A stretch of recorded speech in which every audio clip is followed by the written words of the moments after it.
Amis internautes, amis de ma page Facebook, bonjour, bonsoir.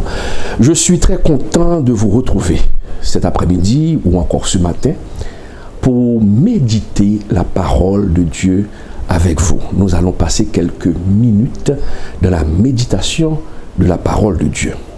Nous allons méditer la parole de Dieu dans Acte 16, verset 25. Nous allons tenir compte seulement d'un seul verset, le verset 25, Acte 16, verset 25. Vers le milieu de la nuit, Paul et Silas priaient et chantaient les louanges de Dieu. Et les prisonniers les entendaient.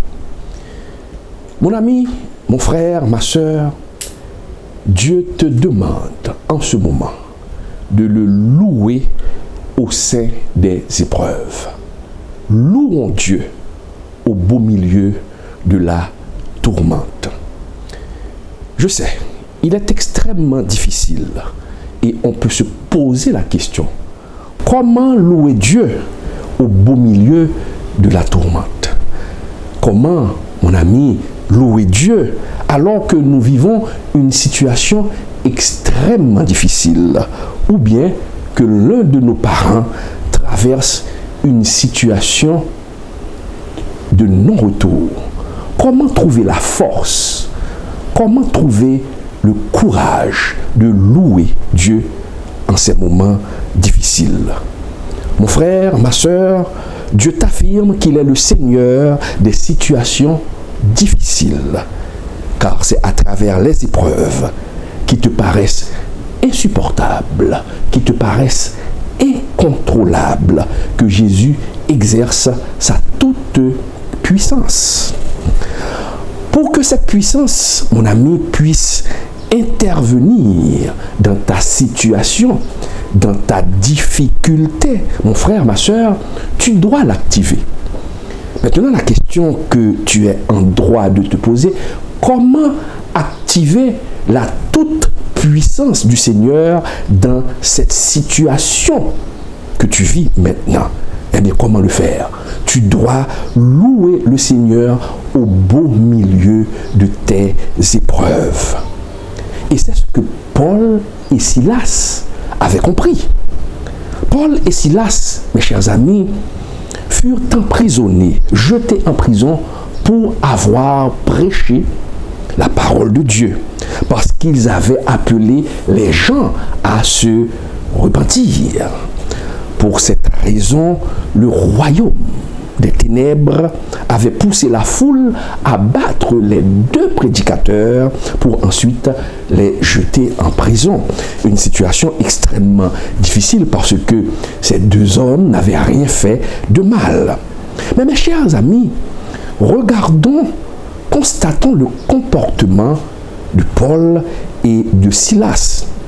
Au beau milieu de la nuit, au lieu d'accuser Dieu de les avoir abandonnés dans la puanteur de cette cellule qui les empêchait sûrement de respirer, au lieu de crier, au lieu de se décourager, alors que les chaînes limitaient les mouvements de ces deux hommes dans ce cachot, au lieu de se plaindre, Paul et Silas avaient pris la décision de louer Dieu au beau milieu de leurs épreuves, au beau milieu de leurs tourmentes. Ils ont chanté la gloire de Dieu. Ils ont crié à Dieu. Et leur louange, mon ami, ma sœur, activa la main puissante du Seigneur qui est venue vers eux, là où ils se trouvaient. Mes chers amis, il faut comprendre cette vérité. Nous allons prendre un peu de temps pour vous expliquer cette vérité. Regardez, ce n'est pas eux qui sont allés vers Dieu, mais c'est Dieu qui est venu vers eux dans la tourmente.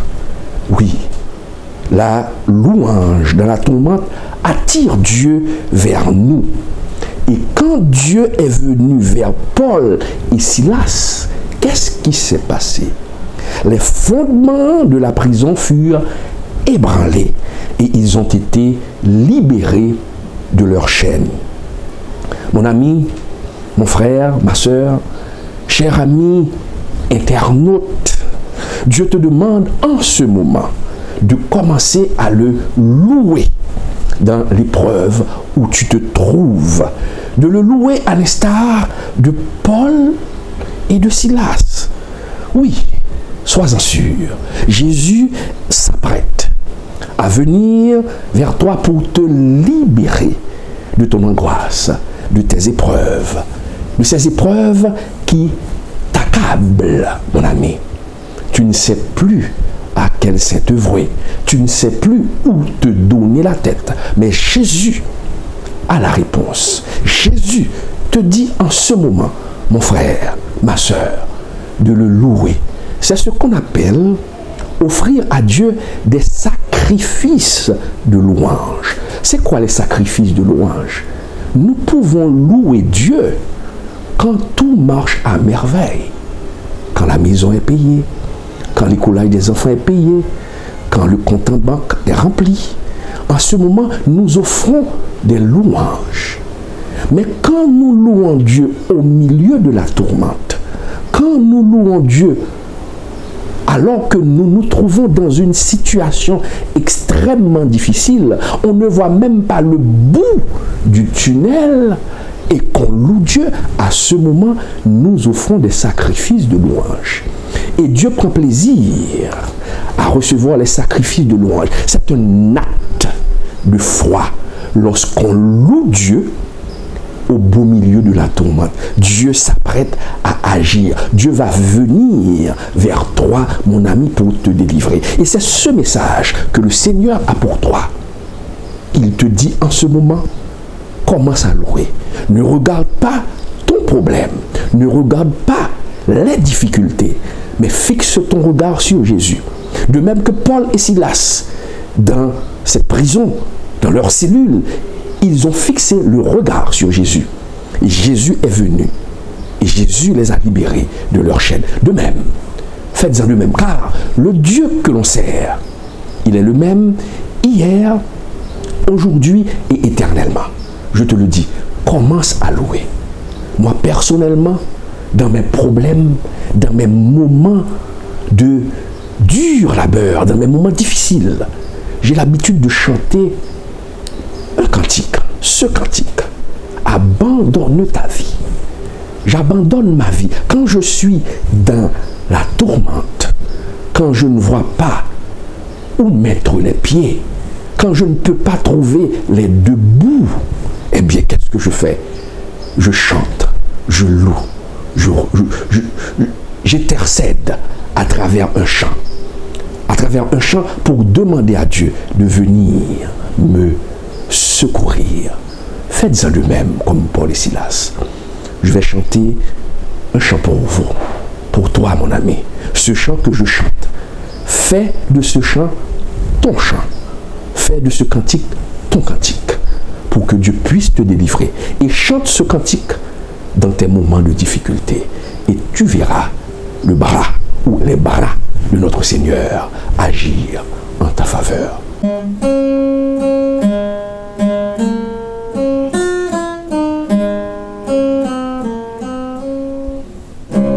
Abandonne ta vie, tes craintes et tes vœux à la grâce infinie du souverain des cieux, lui qui trace la route au monde comme au vent, conduira sans nul doute les pas de ses enfants.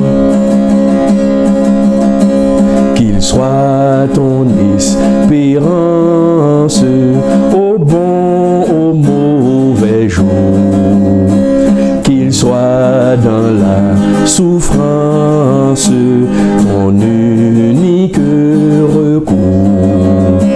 Dis-lui toutes tes peines,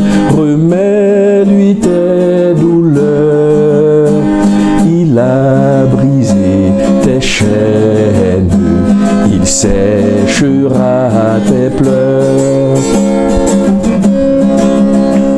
Espère à m'angoisser, espère en ton Sauveur. Il connaît ta pensée, il a lu dans ton cœur. Il est l'amour suprême, il est le vrai chemin. Viens à lui car il t'aime, viens, il te tend la main. À ta voix qui m'appelle, je répondrai, Seigneur. Je veux humble, fidèle, te consacrer mon cœur. Pour moi, plus de tristesse, je vivrai par la foi, en célébrant sans cesse le bonheur d'être à toi. À ta voix qui m'appelle, je répondrai, Seigneur. Je veux humble, fidèle, te consacrer mon cœur. Pour moi, plus de tristesse, je vivrai par la foi, en célébrant sans cesse le bonheur d'être à toi. Dieu te bénisse.